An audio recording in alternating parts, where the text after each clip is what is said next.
Good afternoon.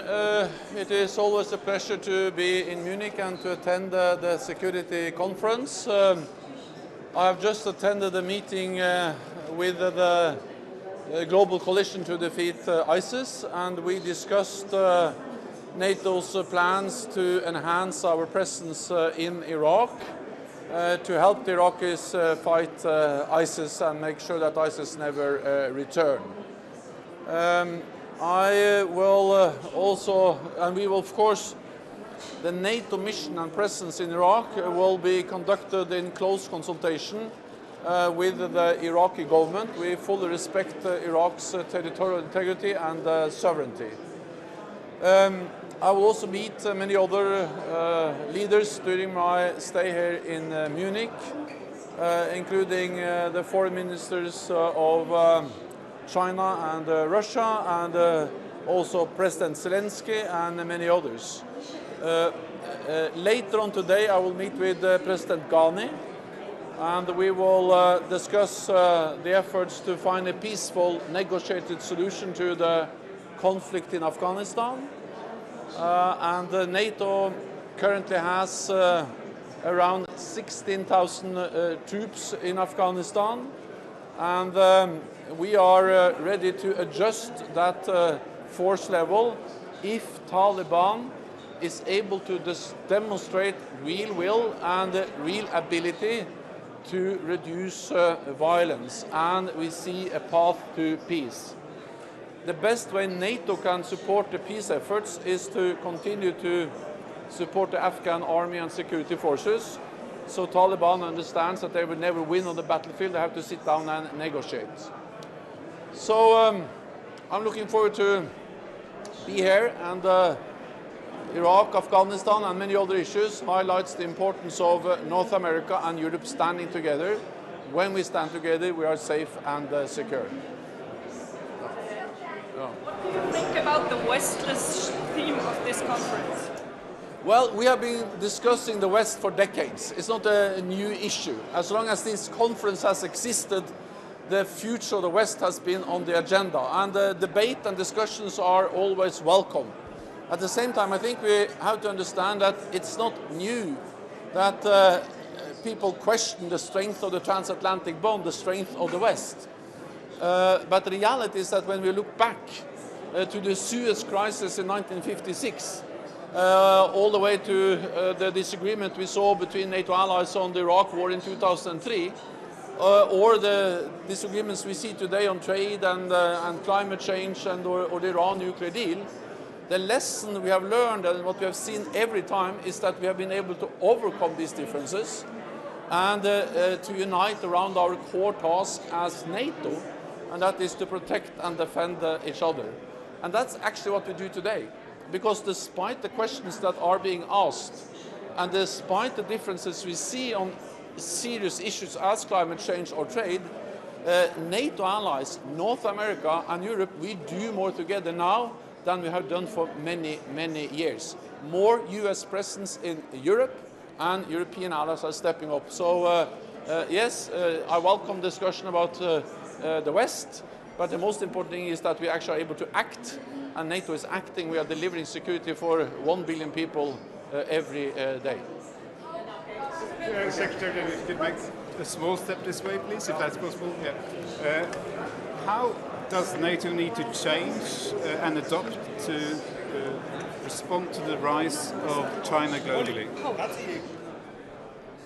NATO leaders, when they met in London in December, we stated that we have to address the rise of China. We have to better understand the rise of China. There are opportunities, but also challenges. And therefore, I welcome the fact that this was so clearly stated by NATO leaders. I think there are a wide range of issues where it is also important that we have dialogue between NATO and China, and I will meet the Chinese foreign minister later on today. Middle East, Afghanistan, arms control, these are examples of issues where I welcome. I think there's a need for closer dialogue, NATO and China. Well, the Black Sea is of strategic importance for NATO, and NATO has presence in the Black Sea. We have allies like Bulgaria, Romania, and of course Turkey, and we have partners like Ukraine and Georgia. And we have increased our presence in the Black Sea region with more air policing, with presence on sea and at sea and on land. And we also, of course, work closely with Ukraine to address the security challenges they face because Russia has illegally annexed Crimea. So Georgia is a close partner. We work closely with Georgia. We support them. We support them on their efforts to implement reform. But we also welcome the fact that Georgia provides support to NATO in many different ways. What NATO want to support Peshmerga in north of Iraq? What's exactly your plan for Iraq? I want to know exactly. NATO is already present in Iraq with a training mission. We strongly believe that to train local forces is one of the best weapons we have against terrorism, Daesh, because to enable local forces, enable local governments to stabilize their own country is extremely important, and that's exactly what we do in Iraq. We have now decided to enhance our presence in Iraq with more training, with more capacity building, and we are consulting closely with the global coalition. All NATO allies and NATO are member of the global coalition, and of course we will consult closely with the coalition, but also with the government of Iraq.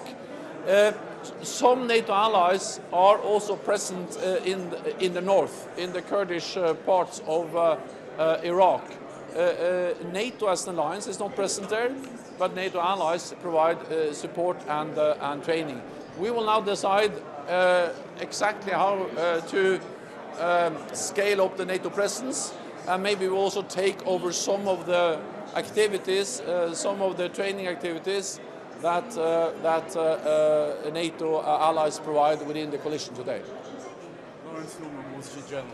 President Trump said the other day you were his greatest fan. So would another 5 years of Donald Trump be good for the NATO alliance? Well, I have a good working relationship with him, and for me it is important to have a good working relationship with all leaders in NATO countries.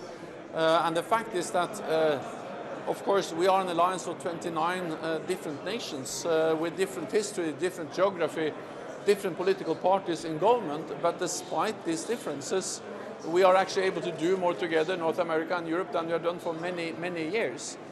We see a strong commitment of the United States to European security with more US troops, but we also see European allies are stepping up. So yes, there are differences between NATO allies, but yes, we are actually, despite those differences, able to strengthen the transatlantic partnership within NATO. And I know that in the United States there is a strong bipartisan support to NATO, and I welcome that. Secretary General, what do you think about organized in world can be partners of NATO? Which countries can be partners? Yeah. Also, NATO has many partners, and we have many partners, and we appreciate the partnership with partners all over the world, from New Zealand and Australia to neighbors as Finland, Sweden, Ukraine, and Georgia, and many other countries. So partnership is part of the way NATO works.